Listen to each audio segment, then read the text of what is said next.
السلام علیکم ورحمۃ اللہ وبرکاتہ۔ امید ہے کہ تمام دیکھنے والے خیر و عافیت کے ساتھ ہوں گے۔ اللہ تعالیٰ آپ کو خوش رکھیں۔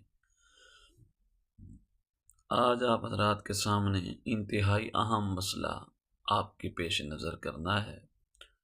وہ انتہائی اہم مسئلہ یہ ہے کہ اللہ تبارک و تعالیٰ نے قرآن مجید میں ارشاد فرمایا فَاعْتَزِلُوا النِّسَاءَ فِي الْمَحِيضِ۔ ترجمہ اس کا یہ ہے کہ اپنی عورتوں سے حالت حیض میں علیحدہ رہو، دور رہو اپنی عورتوں سے۔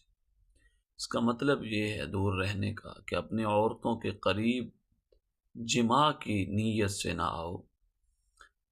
کیوں؟ اس لیے کہ علم طب بھی اس بات سے منع کرتی ہے اور شریعت محمدیہ صلی اللہ علیہ وسلم نے بھی اس بات سے منع کیا ہے۔ علم طب کے اندر یہ بات واضح طور پر آئی ہے کہ عورت کا جو ان ایام حیض میں جو عورت کے اعضاء مخصوصہ سے جو کچھ نکلتا ہے اس کے اندر زہریلے اثرات ہوتے ہیں۔ اگر اس کے ساتھ جماع کیا جائے ان ایام مخصوصہ میں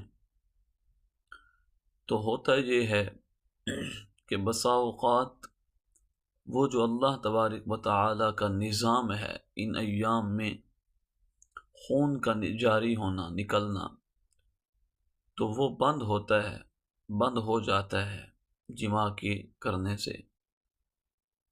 تو ہوتا پھر کیا ہے؟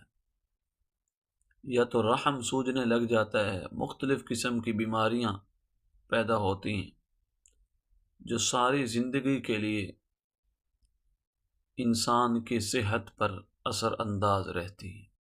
بات کا اثر پھر اولاد پر ہوتا ہے، اولاد بھی مختلف امراض کا شکار ہو جاتی ہے۔ تو اس کام سے بچنا چاہیے، جتنا ہو سکے علماء کی مجالس میں بیٹھیں، علماء کرام سے ہم ان مسائل پر گفتگو کریں۔ ہر نوجوان کو کم از کم اپنی پاکی ناپاکی، جائز ناجائز، حلال و حرام کی تمیز ہونی چاہیے۔ اللہ تبارک و تعالی ہمیں عمل کی بھی توفیق نصیب فرمائیں۔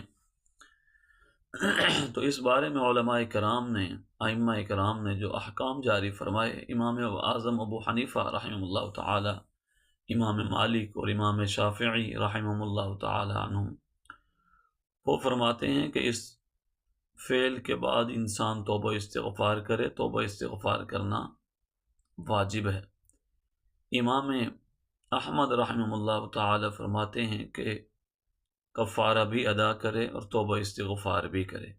اللہ تبارک و تعالی ہمیں ایسے عمل میں داخل ہونے سے بھی بچائیں اور جو سنایا اس پر عمل کی بھی توفیق نصیب فرمائیں۔ السلام علیکم ورحمۃ اللہ وبرکاتہ۔